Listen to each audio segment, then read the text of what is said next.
Assalamualaikum warahmatullahi wabarakatuh. Sobat Abrar Syafi'i, semoga kalian semua selalu dalam keadaan sehat dan sejahtera. Terima kasih sudah setia mendengarkan cerita-cerita kami. Semoga kalian semua selalu dalam lindungan Allah Subhanahu wa Ta'ala, dan rezeki serta urusan kalian selalu dilancarkan. Jangan lupa tuliskan hajat kalian di kolom komentar. Semoga segera terwujud.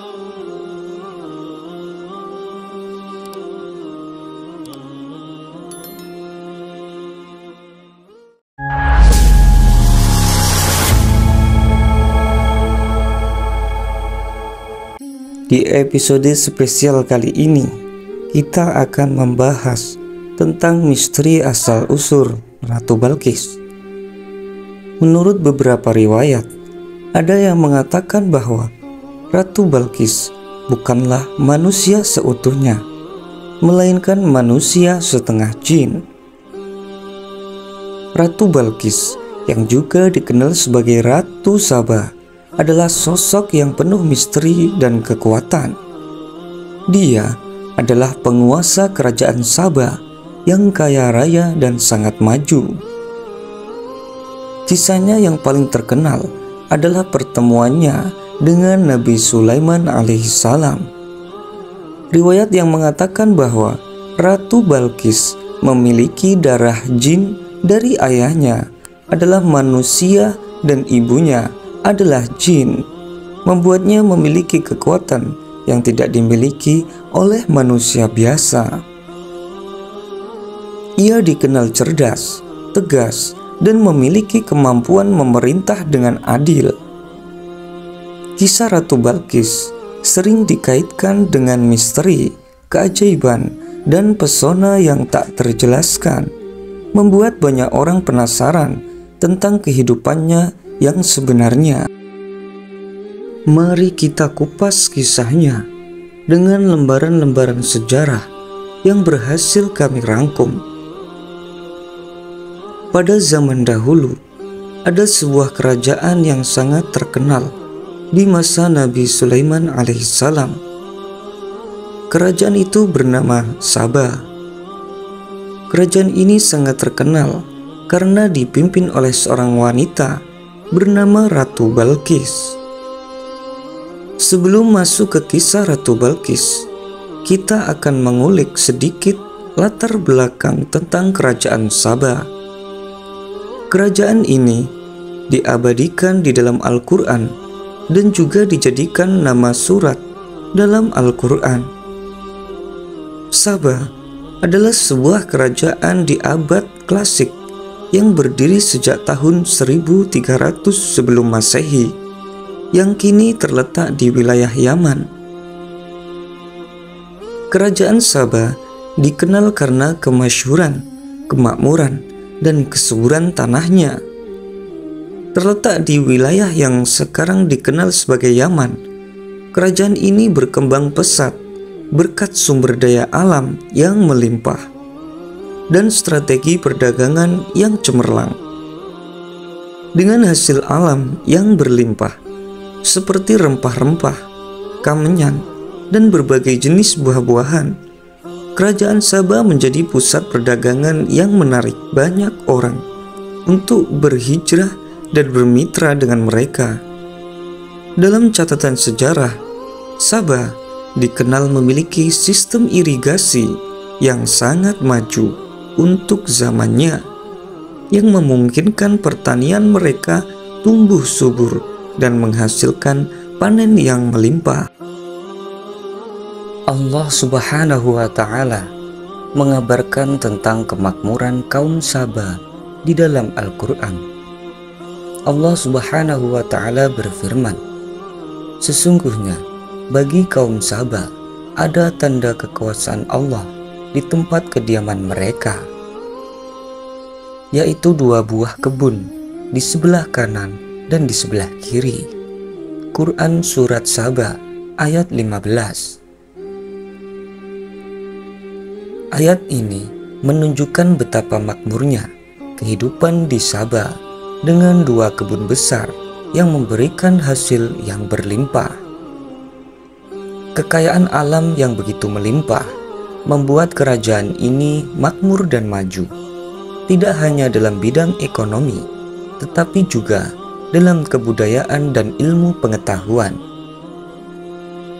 Kerajaan Sabah juga terkenal dengan Ratu Balqis, yang kisahnya diabadikan dalam berbagai sumber, termasuk dalam Al-Quran. Ratu Balqis memerintah dengan bijaksana dan adil, serta dikenal karena kecerdasannya. Pertemuannya dengan Nabi Sulaiman alaihissalam menjadi salah satu kisah yang paling terkenal. Selain itu, keberhasilan kerajaan Sabah dalam memanfaatkan sumber daya alamnya tidak terlepas dari ketaatan mereka pada ajaran agama dan moral. Mereka hidup dalam harmoni dengan lingkungan sekitar dan berusaha menjaga keseimbangan alam yang telah memberikan mereka kemakmuran.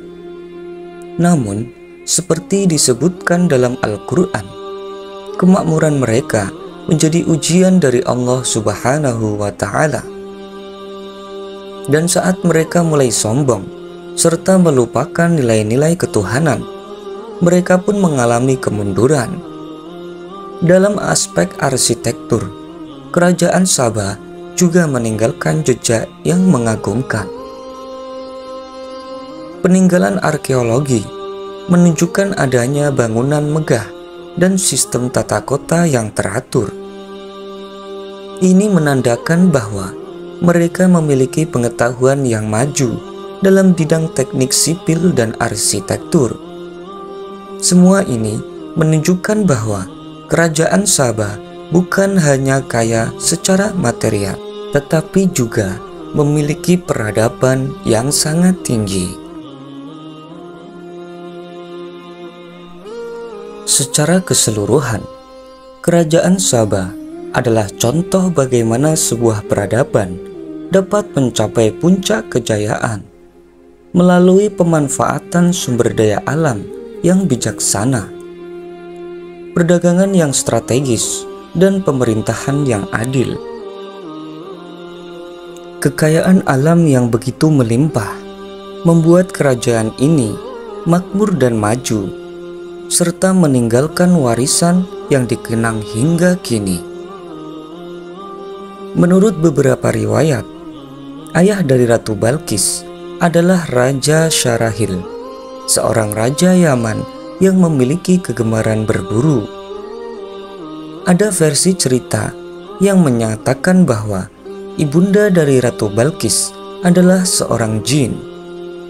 Misalnya, dalam salah satu versi diceritakan bahwa Raja Syarahil menikahi seorang wanita bangsa jin yang bernama Raihanah binti Sakan setelah mengalami berbagai kejadian ajaib. Namun, apakah benar Ratu Balqis adalah keturunan jin? Banyak ulama yang berpendapat bahwa cerita ini hanyalah legenda dan tidak ada bukti kuat dalam Al-Quran maupun hadis sahih. Al-Alusi dalam Ruhul Ma'ani menyimpulkan bahwa hadis yang menceritakan salah satu orang tua Ratu Balqis adalah jin merupakan hadis dhaif atau lemah. Begitu juga pendapat dari Al-Qurtubi dan Ibnu Katsir dalam tafsir mereka yang menyatakan bahwa hadis ini adalah hadis lemah atau dhaif. Sebagian ulama menilai bahwa pernikahan antara manusia dan bangsa jin adalah hal yang tidak rasional karena mereka berasal dari jenis yang berbeda. Manusia diciptakan dari tanah, sedangkan bangsa jin dari api. Perbedaan ini tidak mungkin disatukan dan tidak mungkin juga bisa menghasilkan seorang anak. Pendapat ini didasarkan pada keyakinan bahwa manusia dan jin memiliki kodrat dan sifat yang sangat berbeda. Manusia adalah makhluk fisik yang hidup di dunia nyata dengan kebutuhan biologis dan emosional yang spesifik.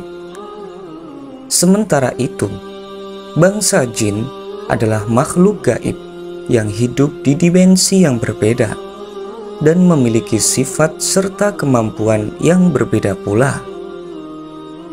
Selain perbedaan fisik dan material, terdapat juga perbedaan mendasar dalam aspek spiritual dan kejiwaan antara manusia dan bangsa jin. Manusia sebagai makhluk yang diciptakan dari tanah memiliki kecenderungan untuk menjalani kehidupan yang terikat pada hukum-hukum alam dan sosial. Sebaliknya, jin yang diciptakan dari api memiliki kebebasan yang lebih besar dalam bergerak dan bertindak, serta kemampuan untuk berubah bentuk dan tidak terlihat oleh manusia. Lebih lanjut, dari perspektif agama dan syariah, hubungan antara manusia dan jin dianggap tidak sah karena tidak ada ketentuan yang mengatur tentang pernikahan semacam itu dalam hukum Islam. Pernikahan adalah institusi sakral yang didasarkan pada komitmen dua individu untuk saling mencintai, menghormati, dan menjalankan kewajiban yang telah ditetapkan oleh syariah.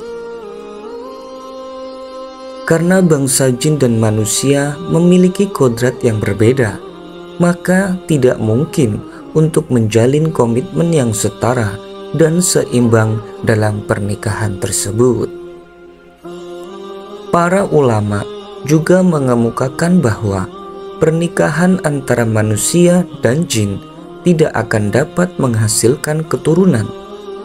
Hal ini karena perbedaan unsur penciptaan mereka yang sangat mendasar.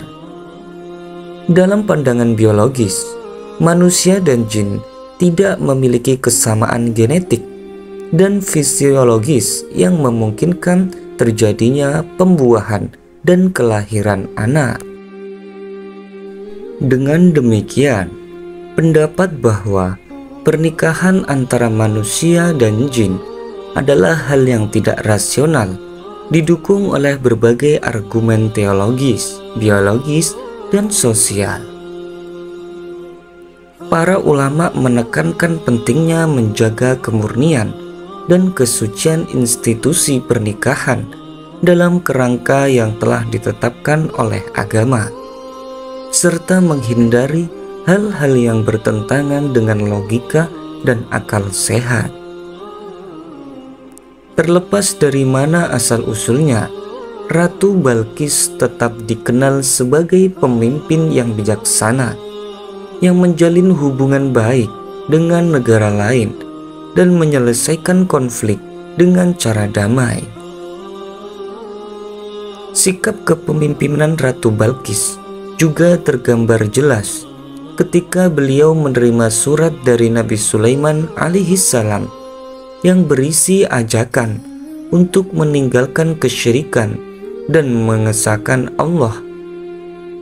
Ratu Balqis tidak tersinggung dengan ajakan tersebut, melainkan dengan bijaksana mengajak para pembesarnya untuk berdiskusi terlebih dahulu. Sikap kepemimpinan Ratu Balqis yang bijaksana dan tidak egois ini membuat rakyatnya hidup dengan tenang, damai, makmur, dan tentram. Hingga pada suatu masa, Ratu Balqis pun mendapatkan hidayah dan menyembah Allah Subhanahu wa Ta'ala, Tuhan yang Maha Esa, serta mengikuti ajaran Nabi Sulaiman alaihissalam. Demikianlah yang bisa saya sampaikan tentang misteri asal-usul Ratu Balqis. Meski ada beberapa versi tentang asal-usulnya, kebenaran kisah ini masih menjadi perdebatan hingga saat ini. Wallahu a'lam bishawab. Hanya Allah yang Maha Tahu atas segala sesuatu. Semoga kita bisa mengambil hikmah dari kisah ini dan menjadikan pribadi yang bijaksana. Sampai jumpa di kisah-kisah menarik selanjutnya. Saya akhiri. Wal-afu minkum. Wassalamualaikum warahmatullahi wabarakatuh.